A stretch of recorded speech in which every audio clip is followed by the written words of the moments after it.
Hello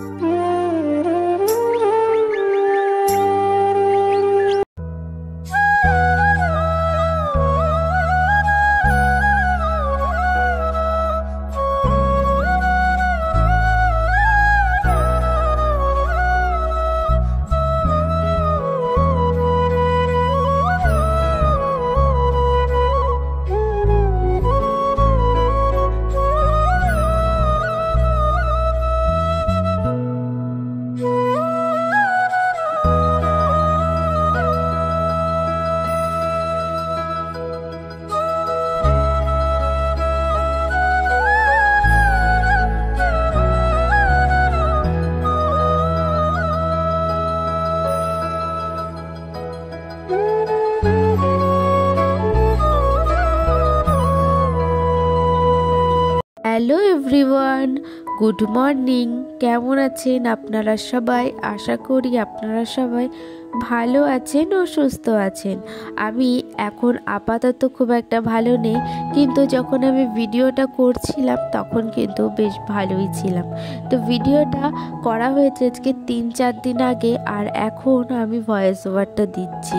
তো এই ভিডিওটা করার পরের থেকেই আমার না শরীরটা খুব খারাপ হয়ে যায়, যেটা আপনারা হয়তো আমার গলার ভয়েস শুনলে বুঝতেই পারবেন। জ্বর ঠান্ডা প্রচণ্ড পরিমাণে কিন্তু আমার লেগে গেছিলো। তো চলুন, কথা তো হবেই আপনাদের সাথে, এখন ভিডিওতে কন্টিনিউ করা যাক। তো সবার প্রথমে আমি আমার পরিচয়টা দিয়ে দিই। আমি তৃষা, আমার ছোট্ট একটি চ্যানেল তৃষা সিম্পল লাইফস্টাইলে আপনাদের অনেক অনেক স্বাগত। আশা করি আপনাদের আজকের ভিডিওটা বেশ ভালো লাগবে। তো এখন ঘড়িতে বাজে ওই সকাল 5টার মতন। তো এখন থেকে আপনাদেরকে সাথে নিয়ে আমার নতুন একটি ভিডিও শুরু করছি। ঘুম থেকে উঠেই যে ঘরের গেটটা খুললাম না, তো খুলেই দেখি কি যে অন্ধকার আছে। তো তারপরে ভাবলাম যে না, এখন আর বেরোবো না, বেরোলেই তো প্রচণ্ড ঠান্ডা পড়ছে, তারপরে সকালের কুয়াশা তো আছে। তো কিছুক্ষণ ঘরে বসেছিলাম। তো বসার পরে যখন ওই বাজে 5:30 নাগাদ, তো তখন ঘর থেকে বেরিয়ে ঘরটা কি করলাম, ঝাড় দিয়ে নিয়েছি। তো ঘর ঝাড় দেওয়ার পরে বাইরেটাও কিন্তু ঝাড় দিয়ে নিচ্ছি। তো বাইরেটা ঝাড় দিতে দিতে দেখছি কি এতটা কুয়াশা পড়ছে, মনে হচ্ছে বৃষ্টি পড়ছে। তো ওইভাবে কি করলাম, তাড়াতাড়ি করে ঘরটা ঝাড় দিয়ে কিন্তু চলে এসেছি। তারপরে ওই সামনেরটুকু কিন্তু আবার ঝাড় দেওয়া হয়নি, তো সেই জন্য কি করলাম, সামনেরটুকু না ঝাড় দিয়ে নিচ্ছি। আর এই সামনেরটুকুতে না এতটা পাতা পড়ে থাকে যে প্রত্যেক দিনই কিন্তু ঝাড় দিতে হয়।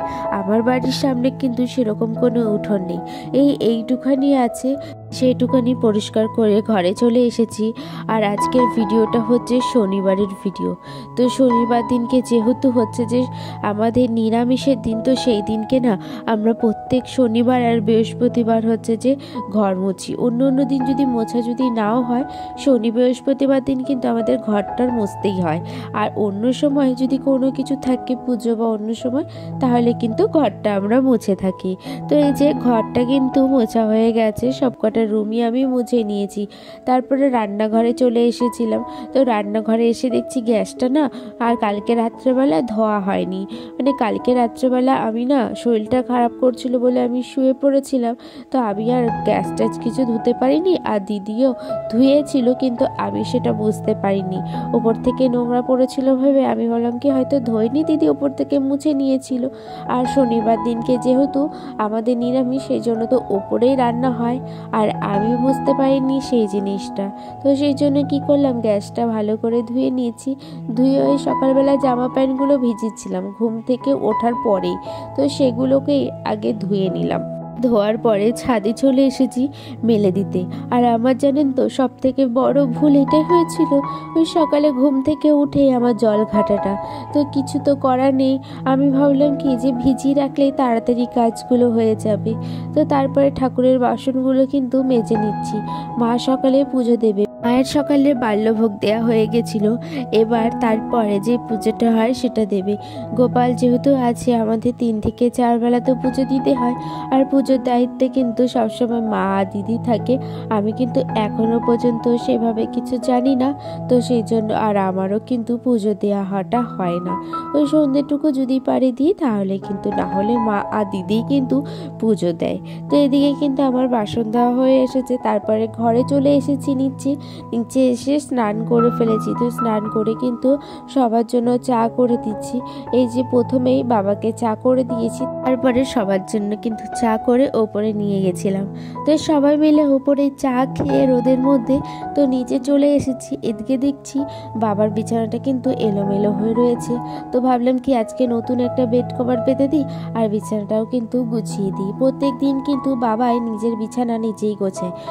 এলোমেলো যখন হয়ে রয়েছে, আর বাবাও তখন ছিল না, বাজারে গেছিল, তো সেই জন্য ভাবলাম কি যে বিছানাটা আমিই গুছিয়ে নিই। আর এই যে বিছানাটা গোছানো কিন্তু আমার হয়ে গেছে।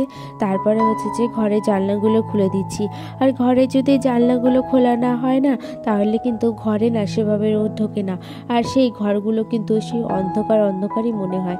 যেহেতু আমার রুমে না একটাই জানলা আছে, তো প্রত্যেক দিন খুললেও না সেরকমভাবে রোদ ঢোকে না। যেহেতু আমার রুমের পেছনে যেহেতু বড় বড় গাছ, সেই জন্য আর যতই জানলা খোলা হোক না কেন সে অন্ধকারই মনে হয়, ঘরে কিন্তু সেভাবে আর রোদ ঢোকে না।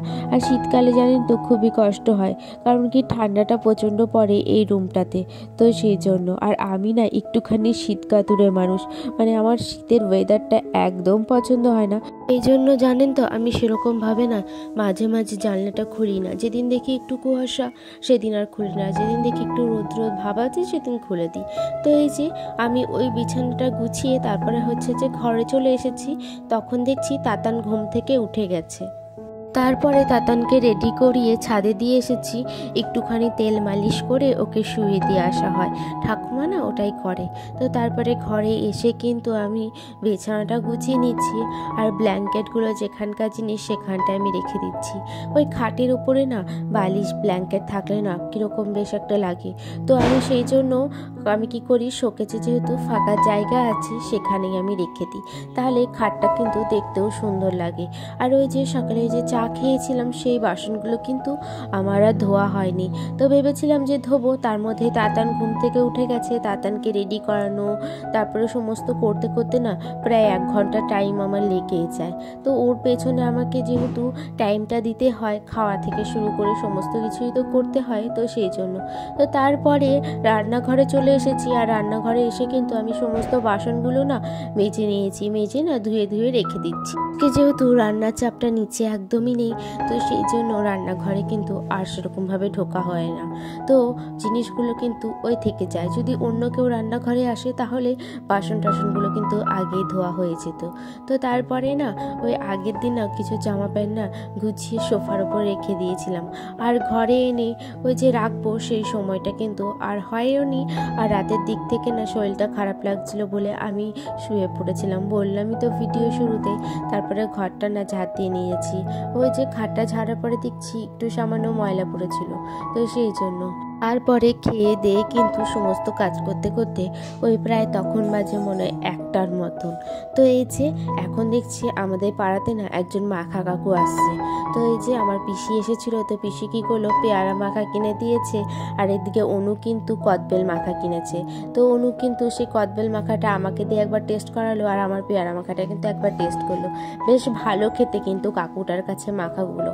এরকম শীতকালে খাওয়া দাওয়ার পরে বিকেলবেলার দিকটাতে এরকম একটু টক খেতে কিন্তু সবারই ইচ্ছে করে।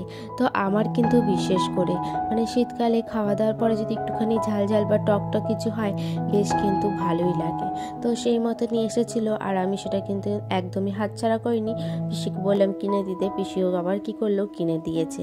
তো তারপরে বিকেল হয়ে গেছে। বিকেল হওয়ার পরে কিন্তু আমি একটু রেডি হয়ে নিচ্ছি। সকালবেলা না সেভাবে আর রেডি হতে পারিনি, তো সেই জন্য বিকেলবেলায় কি করলাম, একটুখানি রেডি হয়ে নিয়েছি।